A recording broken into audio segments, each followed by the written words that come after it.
अंधारबंध बाबा चंपेश्वर पीठरे श्रावण शेष सोमवार काउड़िया और भक्तों प्रबल भिड़। श्रावण मासर शेष सोमवार अवसर अनुगुल जिला अंगारबंध स्थित चंडीखमण बाबा चंपेश्वर शैवपीठरे भक्तों प्रबल समागम देखा मिली। भोरु भोरु बाबा दर्शन पर श्रद्धालु और काउड़िया लंबा धाड़ी लगी। बहु पुरातन यह शैवपीठ को दूरदूरांतरू बहु संख्यारे काउड़िया और भक्त मैंने आसी बाबा चंपेश्वर दर्शन करते। मंदिर राति प्राय 3टारे खोलिबा पूर्व ही काउड़िया माने दर्शन पर धाड़ी अपेक्षा करते। सकाळ हेबा सहित अन्य श्रद्धालुं भिड़ मध्य बढ़िथिला।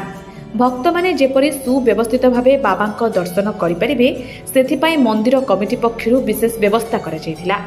भक्त माने जेपरि सुव्यवस्थित भावे बाबा दर्शन करिपारिबे सेथिपाई मंदिर कमिटी पक्षरु विशेष व्यवस्था करा जायथिला।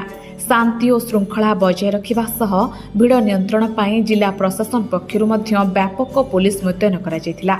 दूरदूरांतरू आसिथिबा भक्तों सुविधा पाई मंदिर कमिटी पक्षरु प्रसाद सेवन और ठंडा पानीर व्यवस्था करा जायथिला।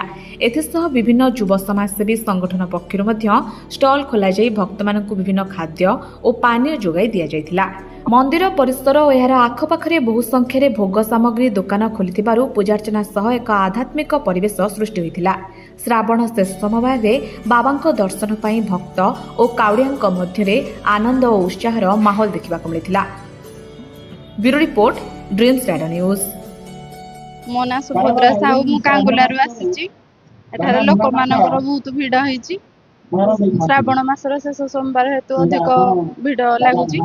आ भोलानाथ को दर्शन करबा त समस्त भाग्य रे थिले मिले। एतिकी हे गलानी 10 वर्ष।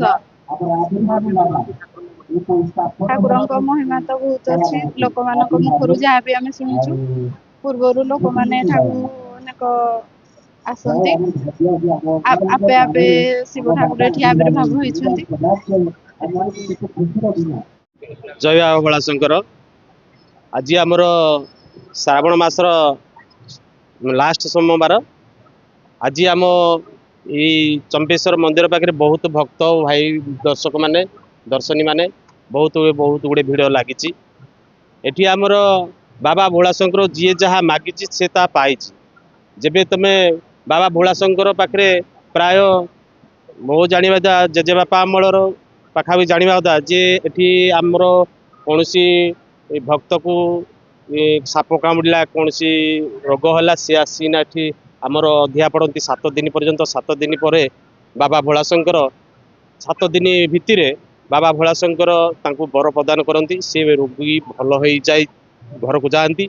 आ जो मैंने भी साप कामुड़ी से भी भल होना जाती। एठी आमर बाबा चंपेश्वर बहुत महिमा बहुत बड़ महिमा। एठी आमर बाबा चंपेश्वर आम तो जन्म हो ता पूर्वर आम जेजेबापा अमलू आम आज बाबा चंपेश्वर एठी फुटिलिंग एठी आविर्भाव ठाकुर अच्छा। एठी आमे प्राय जानिबा भितर जे जहाँ मागिची बाबा भोलानाथ ताह देइची। जय बाबा चंपेश्वर नम। जय बाबा चंडी ठकाणी। मो ना हूँ गिरीश चंद्र स्वाई। देखु आज हूँ श्रावण मास शेष सोमवार। सोमवार आज भक्त मानकर प्रबल भिड़ समागम देखा जाउची। जो भक्तटी आसुची से लाइन बांधी आमर सुचारू रूपे भल भाव आम परिचालना कमिटी से तार करती। दीर्घ आज को प्राय 1700 ख्रीष्टाब्द पूर्वर के आम भी जानू उपाज जहाँ 7 पुरुष से जहाँ कही आसते आम ता भी आज गाऊचे। देखु मंदिर उन्नतीकरण आमर जहाँ होची से सबू दर्शनी मानक सबू भक्त समागम से चली। आमर ये चंपेश्वर मंड अच्छी ट्रस्ट बोर्ड अच्छी से ट्रस्ट बोर्ड से जहाँ परिचालना करती खूब सुरखुरे चली। एवं जो भक्तटी आसु देखु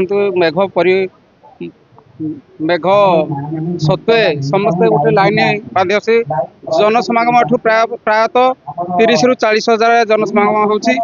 जनसमागम जो आमर भक्त भाई आमर अच्छा बाबा जो मैंने पानी ढाली आसुँच से समस्ते भक्त मैंने कहीं उपवास माने सब भोग अन्न प्रसाद भी होती। अन्न प्रसाद होची।